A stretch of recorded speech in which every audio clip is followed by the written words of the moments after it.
to implement a new criminal justice information system.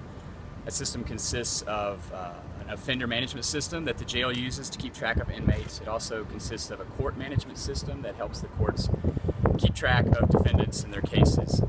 Ever since then, the system has been in crisis. The system has been in complete disarray. Folks are getting lost in the jail and spending inordinate amounts of time in the jail. Bonds are being made, but people are not being released. Bodies are literally being lost in the jail.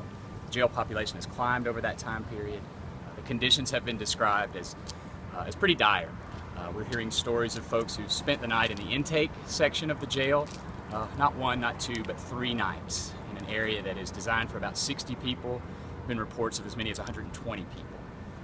We've heard stories of folks who've disposed of their cases on one day, only to have them reappear on the docket 2 days later, and they don't get released in that time. We've heard stories of folks who've, on their way to work, arrested for driving offenses and unable to make bond for 4 days. So this is not acceptable. We've spent 5 years planning this process, almost $10 million. So along with Claiborne Ferguson, we were honored to join a lawsuit yesterday against the sheriff who runs the jail in hopes that we can bring some justice to those folks. This is no way to treat someone who's guilty or innocent, and I should remind everyone that anyone in that jail is not been found guilty of anything to this point. So something needs to be done, and we felt litigation was the best way to do that. Couldn't a judge have done something before all this litigation? Couldn't a judge have ordered something to be done on this when it came to the jail? I think judges have been doing things. I think we've seen that and we've heard that from many of the judges. When things have happened, I think it's been because of direct judicial order. I should also point out that next Wednesday begins the Thanksgiving holiday. There have been reports of as many as 20 people in town with the technology companies helping with this implementation. I expect that they will leave and that we will shut down the court system in the jail again for 4 days. And I don't expect them to have everyone out of there who needs to be out. I don't expect the system to be working flawlessly within the next week. So I think that's something else that we should be aware of. And I'll take questions. How many people are being, do you have any clue on how many people are being, I know that you named the one person in your suit. But do you have any idea how many are being directly affected by this right now? Any clue? The number's in the hundreds, almost certainly. I mean, the jail population has climbed. It's, the last I heard, 2,800.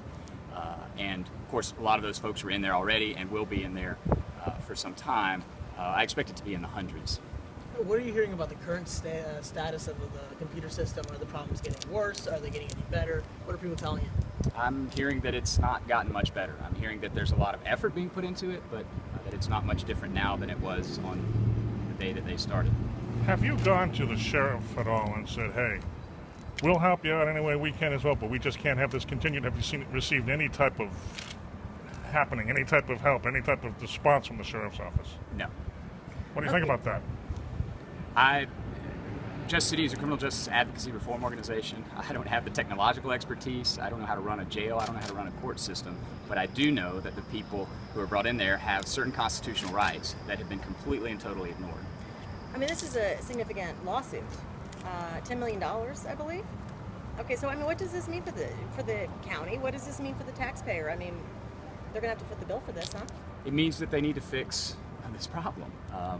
There's certainly hiccups to be expected in a major technology implementation like this, and running a jail of that size is no small feat, and it has it's had problems in the past. It's had solutions in the past, and I think it would have been reasonable to expect a 3 or 4 day transition period to be a bit rocky, where intake times are longer and other delays are to be expected. But it's been 2 weeks, and this is not just about money. This is about people who are trying to get to work. This is about people who had jobs and now don't have jobs. It's about children who had no way to school the next day because a court computer system malfunctioned and their mom didn't come home for 4 days. I mean, unfortunately, in a lawsuit, you have to talk about money. But really, we want this problem fixed. That jail came within an eyelash, as you remember, of being taken over by the feds, the Justice Department, several years ago because of conditions. Have you guys been talking with the federal government and all the Department of Justice about what's going on over here right now? We haven't directly. I know Congressman Cohen has asked for them to look into this.